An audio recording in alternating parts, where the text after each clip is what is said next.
우리가 디모데 전서 목회 서신을 나누고 있는 가운데 지난주에 자족하는 마음과 경건에 대해서 다뤘거든요. 그 자족이란 말은 하나님 안에서 만족한다는 것입니다. 그리고 우리가 봄 신방 때 제가 여러 가정들에게 조금씩 다 다르게 이 시편 23편의 말씀을 가지고 나누었습니다. 그래서 그 모든 것을 종합해서 이 감사, 하나님에 대한 감사의 고백이 무엇인지를 함께 나누어 보려고 합니다. 오늘은 무슨 날인가요? 오늘은 무슨 날이죠? 네, 추석이죠. 이 많은 나라들, 특히 사계절이 뚜렷한 나라들은 이 추석과 같은 이런 명절들이 있습니다. 이런 명절은 감사와 축제의 명절이죠. 왜냐하면 가을의 추수를 딱 해보고 나면 뭘 느낄까요?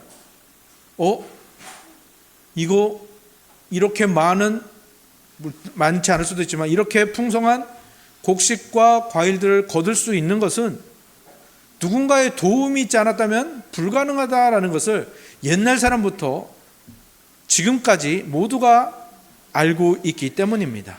왜냐하면 태풍이 지나가서 많이 거두지 못한 해도 있었을 것이고요.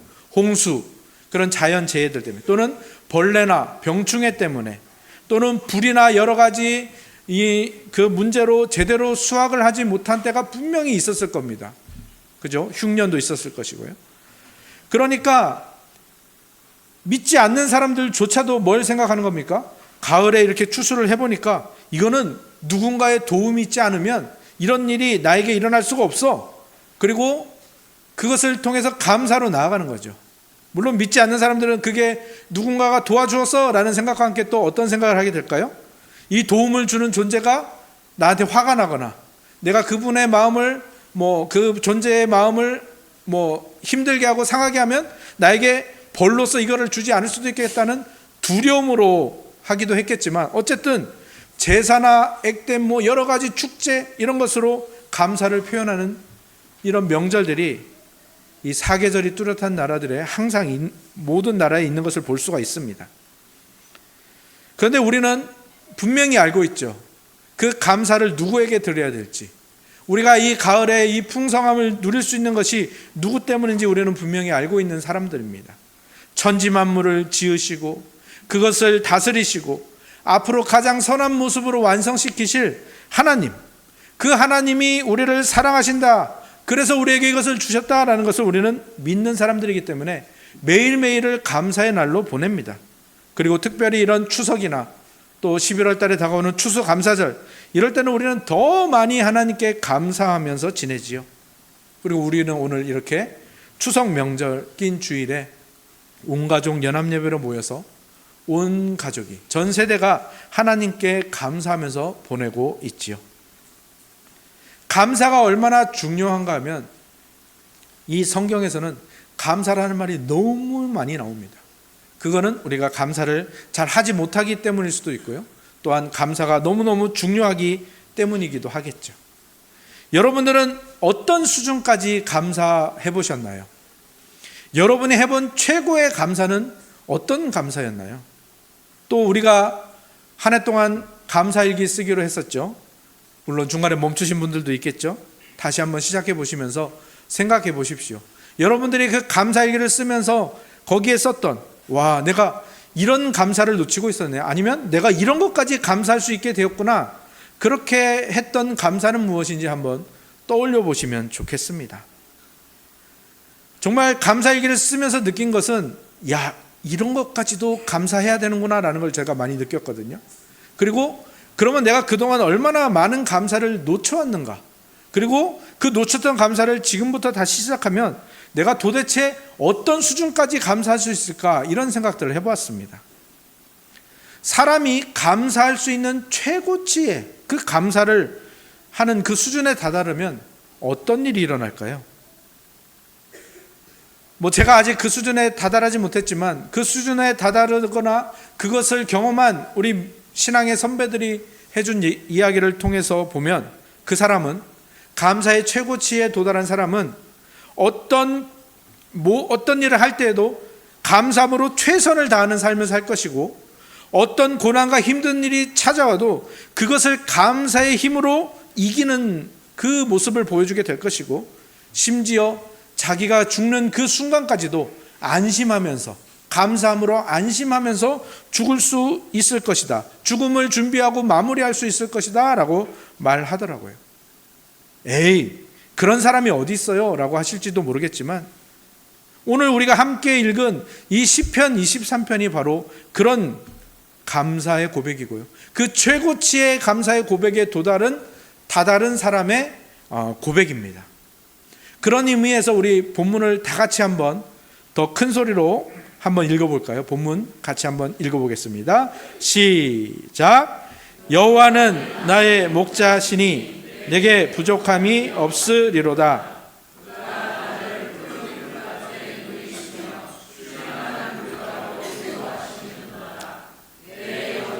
수생시키시고 자기 이름을 위하여 의의 길로 인도하시는도다.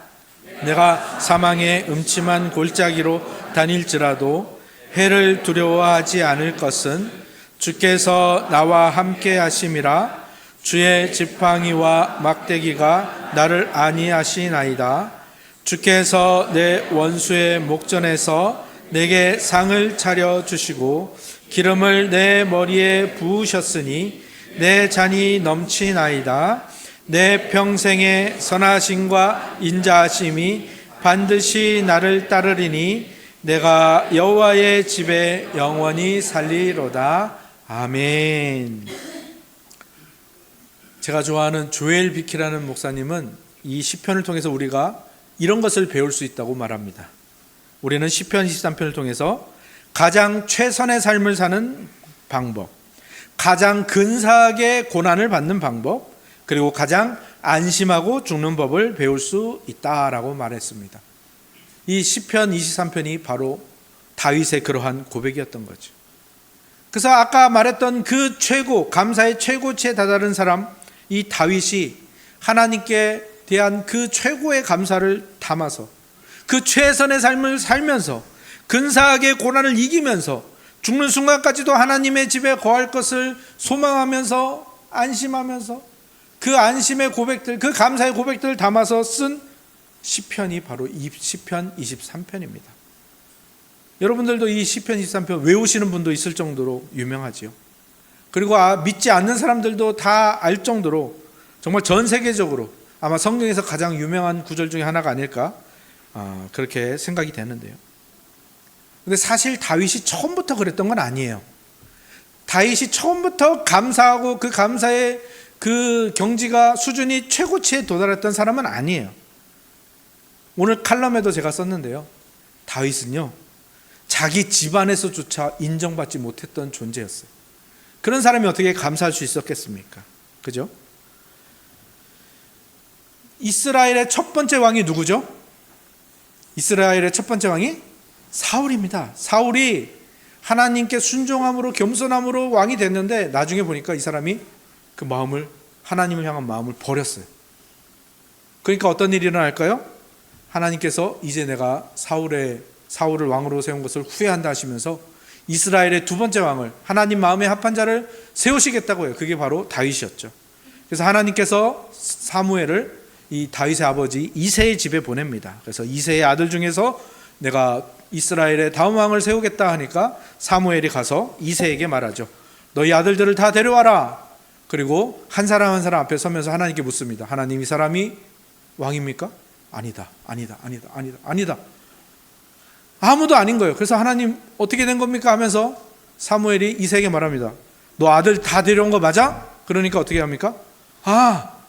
그때서야 생각난 듯이 지금 들판에서 양을 치고 있는 막내가 있는데 당장 데려오겠습니다. 그래서 데려옵니다. 그랬더니 하나님이 이 사람이 맞다라고 하시죠. 그것을 보면서 우리는 극적인 역전, 반전 드라마 이런 것을 떠올릴 수도 있지만 우리가 추측해 볼 수 있는 게 뭡니까?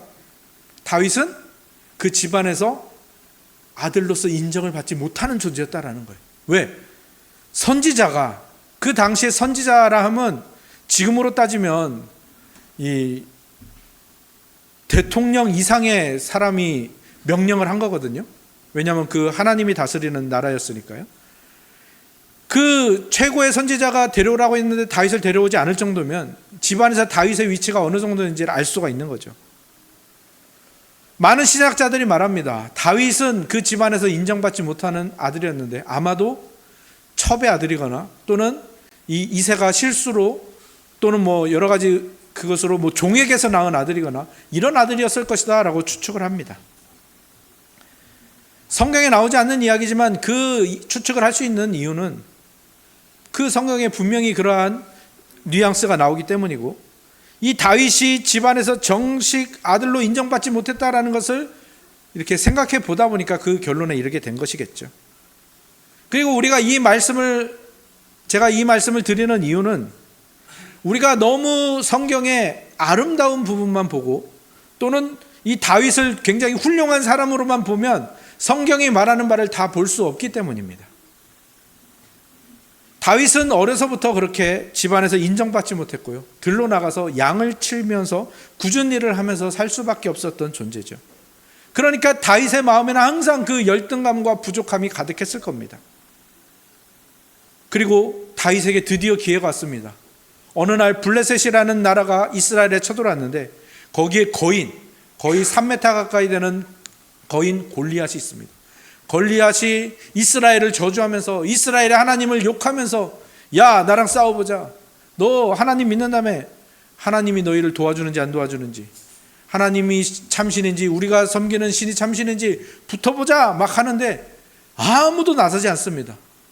그런데 이 다윗이 그때 왜 나섰을까요? 사람들은 뭐 믿음으로 나섰다 뭐 이런 여러 가지 이야기들을 하지만 그 믿음만으로 나갔다고 보기에는 어려울 겁니다. 왜냐하면 굉장히 치기 어린 행동이었거든요. 몇몇 신학자들은 말합니다. 다윗이 그렇게 나갔던 이유는 그게 다윗의 인생을 바꿀 수 있는 유일한 기회였던 겁니다. 왜? 사울이 골리앗을 물리치는 사람에게는 내 딸 미갈을 아내로 주겠다라고 했거든요. 그러니까 다윗이 집안에서도 인정받지 못하고 있는데 자기가 왕이 되거나 왕족이 될 수 있는 유일한 기회가 뭡니까? 미갈과 결혼하는 거예요.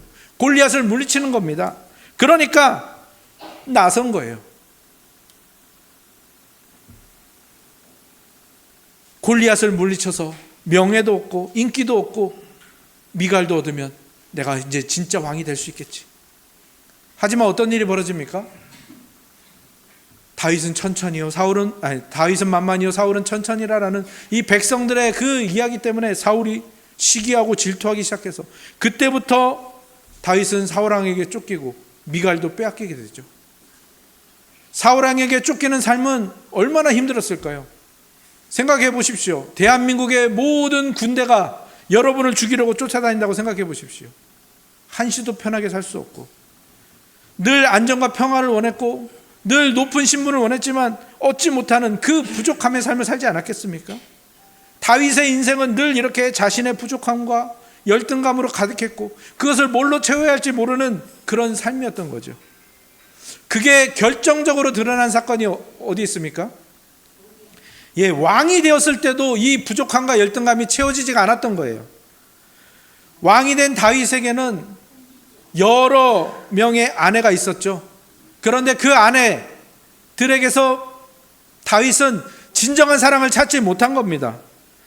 여러 학자들에 따르면 그 다윗 왕의 아내들은 다 정략 결혼을 통해서 얻은 아내들이라는 거예요. 이 민족과 화친하기 위해서, 저 나라와 화친하기 위해서 얻은 아내들이라는 거죠. 그러니까 결혼 생활을 해서도 왕이 되어서도 이 부족함이 채워지지 않은 거예요. 그러니까 어떤 일이 일어났습니까? 어느 날 옥상에 올라갔다가 목욕하는 여인을 보고 저것이 진정한 사랑이다. 내가 저기서 진정한 사랑을 찾을 수 있겠어 하면서 그 여인을 취한 겁니다. 그리고 그 여인을 취하기 위해서 어떤 일까지 합니까? 그 여인의 아내가 자기의 충신이었단 말이에요. 충성을 다하는 신하였단 말이에요. 그 우리아를 죽게 만들어서 그 아내를 뺏는 겁니다. 감사와 전혀 거리가 먼 사람이었죠. 그리고 인구조사를 해요. 왜 인구조사를 합니까? 하나님께서 다윗에게 축복을 주셔서 그 다윗의 왕국을 강하게 하셨단 말이에요. 적들을 물리치고 안정적인 왕국이 되게 하셨단 말이에요. 그럼에도 불구하고 이 다윗의 부족함은 채워지지가 않은 거예요. 그러니까 어떤 일을 합니까? 다른 나라의 왕들을 보게 하는 거예요. 다른 나라의 왕들 보니까 나는 군대가 이만큼이야, 나는 병거가 이만큼이야, 나는 말이 이만큼이야, 이런 식으로 나에게는 훌륭한 장수가 있어 하면서 그것으로 자기의 힘을 과시하는 걸 보는 거예요.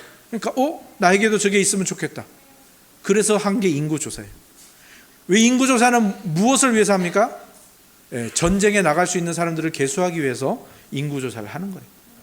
그러니까 다윗은 평생을 이렇게 부족함을 채우기 위해서 무엇을 채워야 할지도 모르면서 잘못된 것으로 채우면서 살았던 인생인 거예요. 남의 아내를 빼앗아라도, 다른 나라의 왕들을 흉내내서라도 자신의 부족함을 채우려고 애썼던 불쌍한 사람이었던 거죠. 그런 다윗에게 하나님이 계속해서 다윗이 원하지 않는 상황들을 주시는 거예요. 골리앗을 물리친 후에 미가를 빼앗기고, 그 다음에 왕족이 되는 것도 방해를 하시고, 오히려 사울 왕에게 쫓기게 하시며, 또 왕이 되었는데도 진정한 사랑을 느끼지 못하고 제대로 된 가정을 이루지 못하게 하죠. 그래서 여러 아내에게서 태어난 그 어미가 다른 아들들이 서로 죽이고, 그 중에 한 명은 다윗을 내쫓고 자기가 왕이 되려고 하기도 하고, 이 모든 과정에서 다윗은 항상 부족함을 느끼는 겁니다. 인정, 안정, 사랑, 용서, 모든 방면에 다 부족함을 느끼는 거죠. 나는 이것을 어떻게 채워야 되지? 나의 만족은 어디에 있지? 그런데 다윗이 이 모든 상황을 다 겪고 말년에 이르러서 자기의 삶을 하나하나 되돌아보니까, 그 다윗이 이때는 이게 부족했어, 저 때는 이게 부족했지, 이때는 이게 없었지 했던 그 모든 상황이 다 하나님이 함께 하셨던 상황이라는 거. 나는 원하지 않은 상황이었지만 하나님이 그 상황을 통해서 나를 꾸준히 챙겨주시고, 꾸준히 공급하시고, 보호하시고, 인정해 주시고, 사랑을 베풀어 주셨다라는 것을 다윗이 말년에서 깨달은 거예요. 그것은 다윗의 어떤 형편이 변해서, 사정이 변해서 그것을 깨달은 게 아닙니다. 하나님, 그 관계, 그 여러 가지 일들 속에서 하나님과 관계가 깊어지고 하나님의 마음을 조금씩 헤아리기 시작하면서, 그러면서 알게 된 거예요. 그분이 어떤 분이신지, 그분이 어떻게 일하시는지, 그리고 그 하나님의 일하심이 나에게 어떻게 아름답게 작용을 했는지, 드디어 이제 다윗이 깨닫는 겁니다. 말년이 돼서야. 내가 하나님이 이렇게 일하실 때 이렇게 반응해야 되는구나, 그동안 내가 잘못 반응했구나라는 걸 깨달은 거예요. 오늘 이 본문에 보면 지팡이와 막대기가 나오지 않습니까? 하나님께서 지팡이를 사용해서, 막대기를 사용해서 다윗을 건지셨던 그 상황들이 다윗에게는 그게 자기를 건지는지를 몰랐던 거죠. 여러분, 지팡이 하면 가장 생각나는 사람이 누구입니까? 여러분은 성경 인물 중에 보통 모세를 많이 생각하죠. 모세를 한번 생각해 보세요. 이스라엘 백성이 애굽에서 오랫동안 노예로 살았어요. 근데 그 이스라엘을 구원하기 위해서 하나님이 모세를 보내시죠. 근데 하나님께서 모세를 언제 보내십니까? 40대 젊은 나이 때 보내시지 않습니다. 40대 이 모세가 자기 힘으로 뭘 해보려고 했는데 실패 겪고 사람 죽이고 도망자가 되었어요. 그리고 40년 동안 힘을 뺀 다음에 호호 할아버지가 되었을 때, 그때 하나님이 모세를 부르십니다. 그리고 모세에게 말합니다. 너 이제 내가 너를 들어서 이스라엘을 구원할 거야. 너 이제 애굽의 왕 바로에게 가서 내 백성 이스라엘을 보내라고 전해라. 그리고 너 가서 네가 말로 했을 때 바로가 안 움직일 수 있으니까 내가 너에게 기적을 몇 개 베풀게 해줄게 하면서 했던 기적 중에 하나가 뭡니까? 지팡이를 바로 앞에서 던지면 어떻게 됩니까? 지팡이가 뱀이 돼요. 그러면 이제 뱀이 되면 깜짝 놀랄 거 아닙니까? 그러면 이제 모세가 그 뱀의 꼬리를 딱 잡으면 그 뱀이 다시 지팡이가 되는 이 기적을 준 거예요. 뭐 그 다음 기적들도 있지만 오늘은 요거 하나만 얘기해 볼게요. 여러분, 이 기적 너무 신비한 기적이죠. 지팡이가 뱀이 되고 그 뱀의 꼬리를 잡으니까 다시 지팡이가 돼요. 근데 여러분, 우리 어르신들 중에서는 뱀을 잡아보신 적이 있으신 분들이 계시죠. 그리고 우리 어린이들도 아마 뭐 영상에서든지 뭐 이런 뱀을 잡는 모습들을 본 적이 있을 수도 있을 거예요. 근데 뱀을 잡을 때 꼬리를 잡는 사람 본 적 있으세요? 없죠. 꼬리를 잡으면 어떻게 될까요? 앙 물겠죠, 그죠? 몸을 비틀어가지고 악 물어버릴 거예요. 그러니까 모세가 지금 이해되지 않는 하나님의 명령을 들은 거예요. 모세가 뱀꼬리를 잡았는데 그게 지팡이로 변하지 않으면 어떻게 되는 거예요? 모세는 죽는 거예요. 근데 왜 하나님이 그런 일을 시키셨을까요? 모세의 그 40년, 80년의 인생을 돌아보게 하시는 거예요. 모세가 생각하기에는 이렇게 하면 안 돼요. 하나님이 이스라엘 백성을 괴롭게 해서도 안 되고요. 그 다음에 이스라엘 백성을 구하기 위해서 그 애굽의 왕족이 된 자기를 보내서 구하면 아주 쉽게 될 거라고 생각을 했던 거죠. 그런데 그 모세의 인간적인 생각들은 다 아니에요. 하나님 보시기에는 아니에요. 하나님이 일하시는 방식은 그와 달랐죠. 모세가 상식적으로 생각했던 것과 다 다른 일이었어요. 하지만 그렇게 할 때에야 비로소 이스라엘이 구원이 된다는 것을 모세에게 알게 하시는 거죠. 그 지팡이를 통해서 뭘 알게 하시는 거예요? 지팡이 혼자 그냥 있으면 아무것도 할 수 없어요. 근데 하나님이 그 지팡이를 손에 잡으시면 어떻게 되는 거예요? 그 지팡이는 능력이 되는 겁니다. 그럼 모세를 통해서 하나님 어떻게 하시는 거예요? 이스라엘의 열재앙을 내리시고 홍해를 가르게 하시고 이스라엘을 구원하시는, 그리고 지팡이를 들어서 모든 적을 물리치고 그 다음에 그 애굽을 넘어서 가나안 땅 앞까지 인도하게 하시는 거죠. 모세가 말년에 그렇게 발견한 것처럼, 말년에 그렇게 하나님의 일하심에 순종하게 된 것처럼 다윗도 말년에 그걸 발견하게 된 거예요. 자신의 힘으로 부족함을 채우려고 하고 내 상식으로, 내 생각으로는 이렇게 해야 될 것 같은데 그렇게 했던 모든 상황들이 다 뭐였던 거예요? 쓸모없는 일이었던 거예요. 오히려 자기의 인생을 더 힘들게 하고 부족함이 더 부족해지는 그런 일들이었다라는 것을 깨닫는 거예요. 그런데 그 지팡이가 어떻게 생겼죠? 지팡이가 이렇게 갈고리처럼 생겼잖아요. 왜 지팡이가 이렇게 구부러져 있는지 아십니까? 양들이 잘못 가면은 목에 걸어서 이렇게 다시 대열로 이렇게 끌어들이는 거예요. 그리고 양이 뭐 이렇게 절벽이나 이렇게 굴러 떨어졌을 때, 구덩이에 빠졌을 때 그걸 걸어서 올리는 용도로 이렇게 구부러지게 만든 지팡이입니다. 근데 양이 절벽에서 떨어졌어요.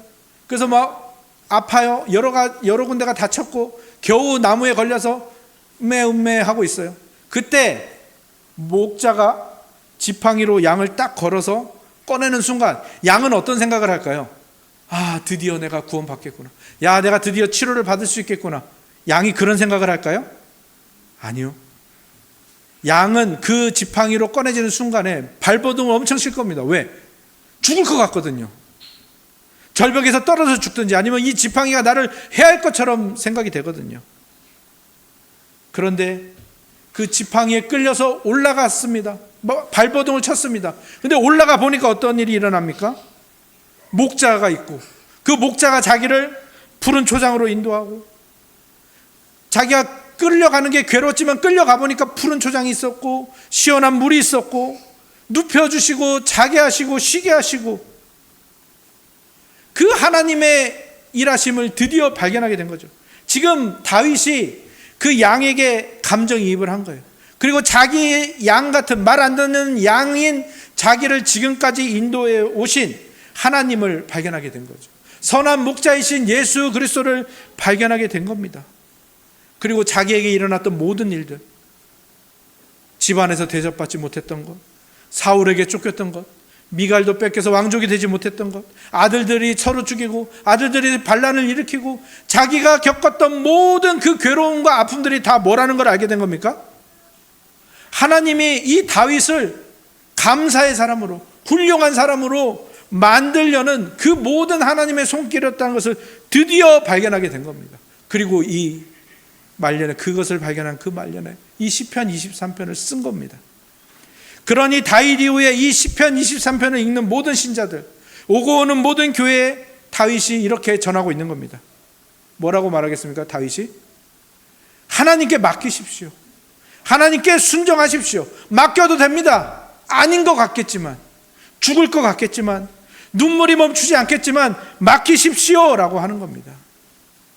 여러분의 상식과 생각 내려놓으십시오. 여러분 그렇지 않습니까? 십자가가 뭡니까? 로마 시대 최악의 형벌입니다. 형벌 도구이고 그곳에서 최악의 죄인들이 죽어가는 곳이었습니다. 구약 성경에는 나무에 달린 자마다 하나님께 저주받은 자라고 했습니다. 하나님께 저주받는 최악의 형벌의 장소였습니다. 그런데 그 십자가, 거기서 예수님이 죽으셨을 때 어떤 일이 일어났죠? 우리 모두가 구원을 얻었습니다. 우리 하나님, 우리 예수님은 그런 분이시라는 거예요. 그렇게 하실 수 있는 분이라는 거예요. 우리에게 무엇이 필요한지를 우리보다 더 잘 아셔서 우리가 이해되지 않지만 가장 선한 방식으로 가장 선하신 때에 우리에게 그것을 주실 수 있는 분이라는 겁니다. 이 다윗의 고백을 여러분의 고백으로 받으시기 바랍니다. 우리 어린이들 엄마 말, 아빠 말, 또 선생님 말 듣는 거 어렵죠? 때론 귀찮죠? 때로 힘들죠? 그런데 그렇게 해보세요. 하나님이 부모님을 통해서, 하나님이 선생님을 통해서 여러분들을 만들어가고 계신 거예요. 우리 학생들 공부하는 거 힘들죠? 공부하면서 예배하는 건 더 힘들죠? 더 놀고 싶고 더 쉬고 싶은데 왜 공부해야 되는지, 왜 예배해야 되는지 잘 모르겠죠? 하지만 해보세요. 그 하나님의 손길에 여러분을 맡겨보세요. 여러분들 나중에 알게 될 겁니다. 여러분에게는 힘들고 쓸모없어 보이는 그 시간, 그 공부, 의미 없어 보이는 그 예배 시간들이 여러분에게 얼마나 필요하고 얼마나 소중한 시간이었는지를 여러분 깨닫게 되실 겁니다.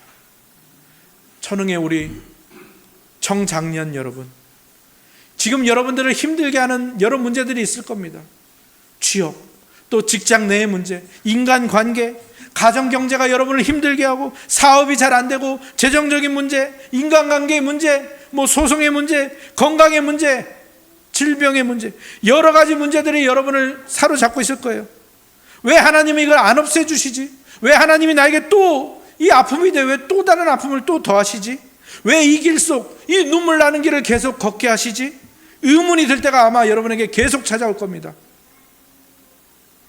그러나 여러분 기억하십시오. 여러분의 선한 목자이신 예수님은 어떤 분이십니까? 그 모든 것을 합력하여 선을 이루시는 분입니다. 여러분에게 가장 좋은 것을 주시는 분이십니다. 여러분이 지금 겪고 있는 그 모든 문제와 어려움들이 다 여러분에게 선한 것들로 돌아오게 될 것입니다. 그때 우리는 다윗과 같이 고백하겠죠. 뭐라고 고백할까요? 여호와는 나의 목자시니, 예수님은 나의 선한 목자시니 내가 부족함이 없으리로다.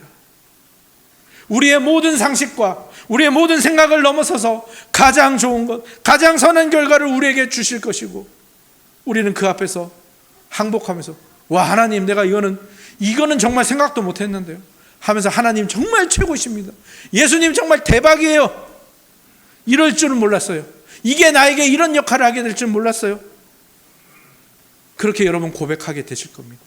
그리고 다윗처럼, 그리고 조엘 비키 목사님 말씀하신 것처럼 여러분들은 그 감사함으로 최선의 삶을 살게 될 것이고, 모든 찾아오는 고난과 어려움들을 근사하게 이기는 성숙한 사람들이 될 것이며, 어떤 어려움과 어떤 고난 앞에서도, 심지어 죽음 앞에서도 하나님을 믿고 확신하면서 안심하는 그런 놀라운 존재들이 되실 것입니다. 그날을 소망하시면서 오늘 하루를 견디시고 버티시고 하나님의 손길을 순종함으로 받으시어서 정말 모든 것들을 이겨내고 그 선한 것을 주시는 하나님 앞에서 하나님께 영광 돌리는 그날을 기대하고 소망하면서 오늘 하루를 승리하시는 저와 여러분들이 다 되시기를 주님의 이름으로 축원합니다. 아멘.